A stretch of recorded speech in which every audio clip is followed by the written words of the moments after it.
bonne nouvelle. Mes chers amis, aujourd'hui, on va faire une grande révélation sur le Premier ministre du Mali, Dr Choguel Kokala Maïga, par rapport au combat du M5.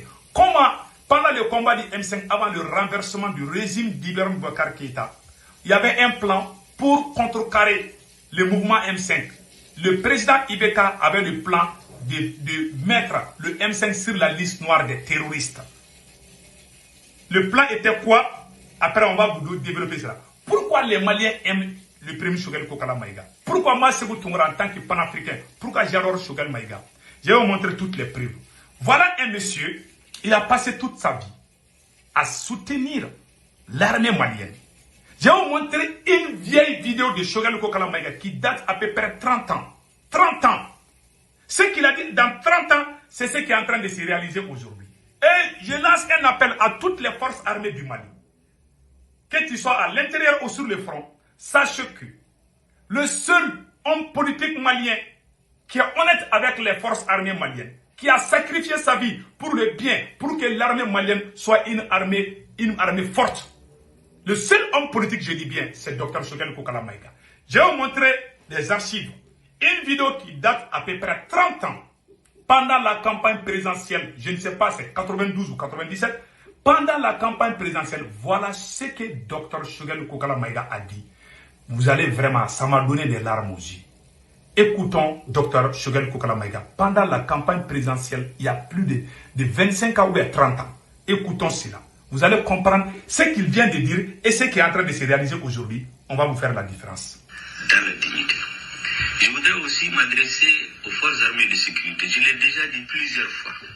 La sécurité est notre priorité numéro 1. Si je suis élu président, l'armée malienne, c'est la restaurer. Elle sera équipée, que ce soit en aéronef de combat, en hélicoptère, en armement de tout genre. Elle sera au centre de notre politique de défense. Je voudrais aussi m'adresser aux forces armées de sécurité. Je l'ai déjà dit plusieurs fois. La sécurité est notre priorité numéro 1. Si je suis élu président, l'armée malienne, c'est la restaurer. Elle sera équipée, que ce soit en aéronef de combat, en hélicoptère, en armement de tout genre. Elle sera au centre de notre politique de défense. Donc vous voyez, ça s'est fait il y a à peu près 30 ans. Et regardez ce qu'il a dit. L'armée malienne aura des armements de tout ça. Quand le premier ministre Choguel Kokala Maïga a été désigné premier ministre du Mali, sa première décision, pendant son ordre de mission, le premier ordre de mission qu'il a signé était d'envoyer le ministre de la Défense, colonel Sado Kamara, en Russie pour acheter des armements. Il a coupé les salaires des ministres pour donner ça au ministre de la Défense afin d'acheter des armes pour le Mali. C'est pas aujourd'hui que Dr Choguel Kokala Maïga a commencé à défendre l'armée malienne. Au moment où les politiciens vendaient nos armes, au moment où il y avait le programme d'armement structurel, la Banque mondiale, ils avaient un programme de désarmement contre les forces armées maliennes, burkinabées et nigériennes. Choguel s'est opposé. On se moquait des forces armées maliennes. Voilà, aujourd'hui, les gens se posent la question, pourquoi Sebou Toungara et beaucoup d'autres Maliens aiment Dr Choguel Kokala Maïga? Ça, c'est l'une des raisons. Il aime l'armée malienne. Il a toujours défendu l'armée malienne. Je vais vous montrer une autre vidéo qui est une nouvelle vidéo. Qui va aussi vous surprendre. Écoutons cette vidéo ici.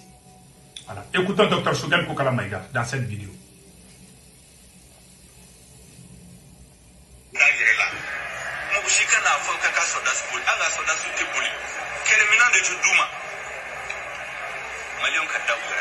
Ils disent que nos soldats prennent la fuite.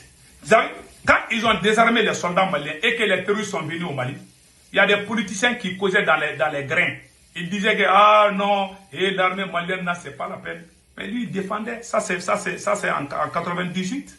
Ça c'est en 98 aujourd'hui, ça fait combien? Ça fait à peu près 26 ans, n'est-ce pas? Ou bien 24 ans.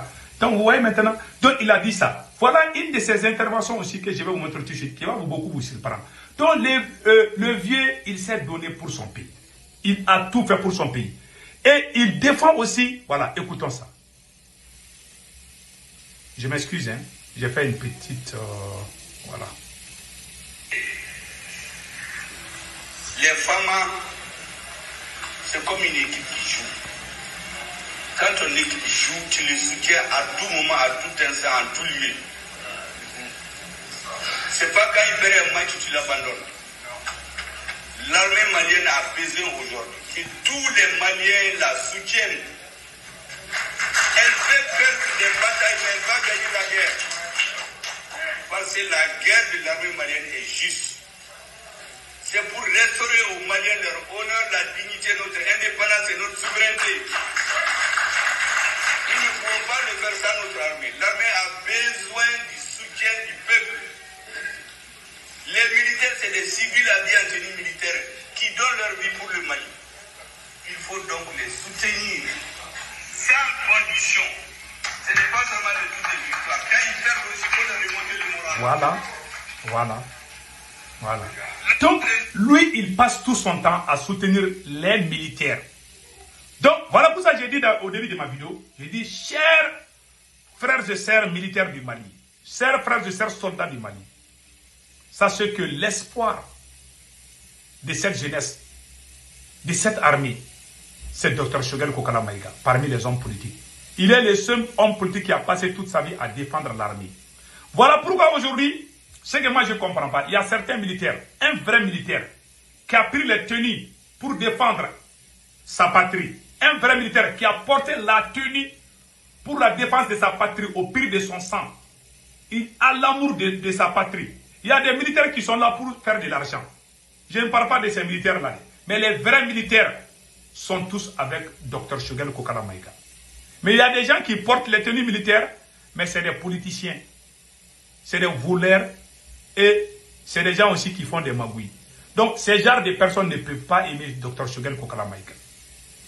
Ici, je remercie le président Assimi Goïta. Le président Assimi Goïta est sorti publiquement dire qu'il est de cœur avec son premier ministre.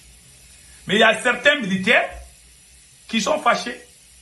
C'est pour cela, je vous dis, quand on avance, on saura qui est qui dans ces nouveaux.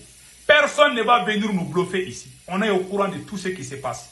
Certains disent que Sékou Touré est contre la transition malienne. Je ne suis pas contre la transition malienne. Je suis contre certains militaires qui ne font que créer la division entre les Maliens. C'est tout. S'ils changent aujourd'hui, on va travailler ensemble. Mais nous, on a chassé le régime passé à cause de quelque chose. On ne peut pas avoir les mêmes pratiques et puis se taire. Ça, c'est la trahison. Je ne suis pas un traître. Et je ne me tairai jamais. Je ne parle pas pour que ça plaît à quelqu'un. Un escroc, quand il parle, il réfléchit. Est-ce que si j'ai dit ça là, est-ce que ça ne va pas choquer les gens? Moi, quand c'est vrai là, je le dis, pion. Tu n'es pas content, tu laisses. Mais le temps s'appelle Dieu. La vérité s'appelle Dieu. Et tôt ou tard, les gens vont me donner raison. Parce que je suis sûr de ce que je dis. Je peux me tromper aussi. Mais aujourd'hui, nous allons faire la deuxième grande révélation. Comment, si on parle aujourd'hui de Assimi, on parle de la transition, c'est grâce à Choguel. Je vais vous faire une grande révélation pendant le combat du M5. Il est arrivé un moment où certaines forces de sécurité et de défense sont allées massacrer les manifestants dans la mosquée de Imam Diko. Le plan était quoi? Du régime déchu d'Ibeka. Le plan, je vais vous montrer comment Choguel, je vous dis, Choguel est un guerrier. Ça, il faut l'applaudir. Je vais vous montrer comment Choguel a contrecarré le plan machiavélique du régime d'Ibeka. Ils ont planifié des massacres contre les manifestants à main armée. Ils ont tué plusieurs personnes devant la mosquée de Imam Diko. Les forces de défense voulaient rentrer dans la mosquée de Imam Diko. Les jeunes du M5 ont dit, nous on est prêts à mourir. Le plan était quoi? Si les forces de défense et de sécurité arrivaient à entrer dans la mosquée de Imam Diko, ils allaient mettre des armes partout et puis prendre des photos et puis dire que le M5 est un mouvement terroriste. Il faut les emprisonner, les tuer. Parce qu'il est arrivé à un moment, Ibeka voulait même tuer les gens. Son régime voulait tuer même les gens. Il nous appelait des terroristes. On nous appelait tous comme ça. Hein. Ce n'est pas une question de défendre Imam Diko. Je ne dis pas non plus que Imam est terroriste ou bien il n'est pas terroriste. Mais le complot n'était pas contre Imam Diko. Parce qu'en ce moment, Imam Diko était était l'autorité morale du M5 RFP. C'est-à-dire que Imam Dicko était notre leader. On ne savait pas qu'il allait nous trahir. Mais on a fait le combat ensemble. Mais Ibeka voulait créer une fausse piste pour montrer au monde entier que nous travaillons avec des terroristes. Ils n'ont pas réussi à rentrer. Les jeunes ont résisté à main nue. Ils ont tiré, les gens ont commencé à venir. Ils ont tiré beaucoup de gens. Hein. Il y a même le nom de le militaire malien qui a fait sortir les livres contre le Mali. Son nom est cité parmi ça. C'est lui qui dirigeait Forsat. Dans la gendarmerie, il y avait une unité qui combattait les terroristes. C'est cette unité qui allait tuer les gens. Jusqu'à nos jours, on n'a pas montré les criminels qui ont tué les gens dans la mosquée de Imam Dicko. On voulait nous considérer le M5 RFP. Ibeka voulait chanter. Le régime d'Ibeka voulait considérer le M5 comme un mouvement terroriste. On allait tous nous emprisonner pour dire que nous sommes des terroristes, alors que c'est faux. C'était ça le plan. Malheureusement, ce plan a foiré. Le deuxième plan, c'est quoi? Qu'est-ce qui m'a beaucoup choqué? Dieu ne peut pas pardonner Imam Dicko d'autre part. Imam Dicko nous a trahis après ça, après tout ça là. Après que les jeunes sont allés dans sa mosquée pour sauver Imam Dicko. Après une semaine après, Imam Dicko est sorti dire que lui, il n'est plus dans le M5. Imam Dicko a abandonné le M5 en plein vol. Qu'est-ce qui s'est passé? Le deuxième tour, c'était, il y avait deux grands chefs religieux qui soutenaient la lutte du M5. Il y avait notre grand-père ou notre père, Bouya Aïdara de Nyoro, le shérif Bouya Aïdara de Nyoro et Imam Dicko. Comme Imam Dicko nous a laissés en plein vol, donc le régime avait dit aussi à Bouya Aïdara, le shérif de Nyoro, de nous laisser que le M5 est un mouvement terroriste. C'est Shogel Kokala Maïga, docteur Shogel Kokala Maïga, qui a appelé son chauffeur en pleine nuit. Il a roulé sa voiture en pleine insécurité pour aller jusqu'à Nyoro. Il a quitté Bamako vers 20h ou 21h. Il est arrivé à Nyoro avant la prière du Fajr. Donc il est arrivé là-bas vers 4h du matin, 3h du matin, quelque chose comme ça. Ils ont commencé à discuter. Le shérif dit que, mais, Shogel, vous êtes venu comme ça là, à cause de l'insécurité. Il dit que non, que lui il est venu demander au shérif de Nyoro de ne pas annoncer vraiment sa démission ou, comment on appelle là, de montrer, c'est-à-dire que de se désolidariser du M5. Shogel ne voulait pas que le shérif parle de ça. Le shérif dit que vous êtes venu uniquement à cause de ça. Shogel a dit oui. Il dit ok, partez à Bamako. Je vais rester avec le M5. Mais vous êtes sûr que vous allez combattre Ibeka jusqu'à son départ? Shogel a dit oui. Il est le seul homme parmi les mouvements M5 RFP. C'est Shogel qui allait sauver le M5 en parlant avec le shérif. Si le shérif sortait pour déclarer qu'il n'est plus avec le M5, on allait nous arrêter tous et c'était fini pour le M5. Le seul homme qui a sauvé, c'est Shogel. Est-ce qu'il mérite qu'on l'insulte aujourd'hui par des enfants mal éduqués? Il ne mérite pas cela. Je vous dis, il y a militaire et militaire. Voilà ce que Shogel a fait. Il a sauvé le M5. C'est après que le M5 s'est donné encore la main pour commencer le combat. Et en plein combat, Imam Dicko s'était écarté. Il dit que lui n'est plus avec nous. Donc nous, on était avec les chefs de Nyoro. On sortait pour dire à Ba Ibeka. C'est un jour, le président Ibeka était en train de parler. Le président Ibrahim Boubacar Keïta était en train de parler avec la CEDEAO lors d'une conférence audio-vidéo. Ibeka a dit que l'imam est un terroriste. Donc, Ibeka a poussé l'imam à abandonner le M5 et il voulait aussi arrêter l'imam pour dire que c'est un terroriste. Quand le vocal a fait fuite à travers les médias français, l'imam est revenu au M5 encore et on a repris le combat. Voilà, c'est tout. Donc nous remercions Dr Shogel Kokala Maïga. Ce monsieur a sacrifié toute sa vie. Il a fait la formation militaire. Dr Shogel Kokala Maïga a fait la formation militaire. Son numéro matricule est 23 831. Voilà un vrai soldat. Il s'est battu pour sa patrie. On ne peut que dire merci Dr Shogel Kokala Maïga. Donc mes chers amis, tous ceux qui sont des soldats, je lance un appel à tous les soldats du Mali et à tous les panafricains. Le seul espoir pour l'AES, celui qui s'est battu, C'est grâce à Choguel aujourd'hui qu'il y a eu la transition. Ces militaires, quand ils ont fait le premier coup d'État, ils ont trahi le M5. Ils ont commencé à travailler avec des politiciens voleurs. Pendant 9 mois, personne ne connaissait Assimi. C'est après avoir su que le président Bandao voulait arrêter les 5 colonels. C'est en ce moment qu'ils sont revenus voir Choguel dans son salon.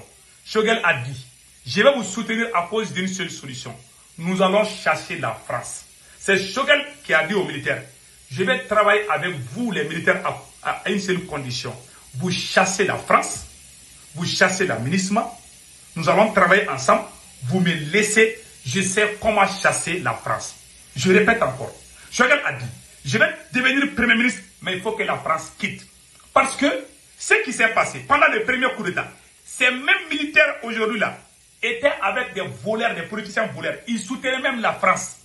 C'est pour ça que quand je vois des gens qui disent « Oh non, on ne veut pas Choguel, c'est un politicien, ah, les militaires sont bien ». Mais les militaires, ils ont fait le premier coup d'État. Ils n'étaient pas avec moi, ils n'étaient pas avec Choguel. Ils étaient avec des politiciens voleurs. Quand ça chauffait là-bas, là, parce que les politiciens, c'est des traîtres, la plupart, pas tout le monde, parce que Choguel est un politicien. Donc, quand ça chauffait, ils sont venus vers nous. Nous, on a dit, on va vous soutenir, vous allez chasser la France. Si on parle aujourd'hui de la fierté malienne, il ne faut pas oublier la source. Dans la vie, n'oublions jamais la source des choses. Donc, Dr Choguel Kokala Maïga, Ben les cerveaux, Segou Tunkara, les politologues, Alaï Bokoum, et beaucoup d'autres d'entre nous, on a dit aux militaires, vous allez chasser la France. Moi-même, j'ai dit, on va vous soutenir à une seule condition, vous chassez la France. Quand ils ont chassé la France, on dit, eh, bravo Assimi, Abba Choguel, vous voyez l'homme noir. C'est à cause de Choguel que la France a quitté. Choguel a même dit à Assimi, vous allez me laisser travailler. Je ne veux pas d'interruption. Je sais, moi Choguel, je sais comment chasser la France. Il est venu à l'ONU, il dit la France nous a laissé en plein bord. Ah, Macron a commencé à crier. On a dit la France dégage. Il a réussi son pari. Maintenant la jalousie commence. On veut se débarrasser de lui. Ah, il a eu les noms. On a peur qu'il soit même président. Voilà. Il y a des militaires. Il y a aussi des militaires qui veulent voler. Mais Choguel l'empêche. Choguel dit, ah, il faut qu'il y ait l'audit aussi à l'Assemblée, au CNT. Voilà pourquoi. Les arrestations aujourd'hui là. Tous ceux qu'on parle Mali, Koura, les Mali Noubla, 97% sont venus de Choguel. Donc il est pour nous comme une bibliothèque. On l'adore, on le soutient. Tous ceux qui veulent vraiment se mettre contre lui, nous trouverons sur leur chemin. En bon entendeur, salut.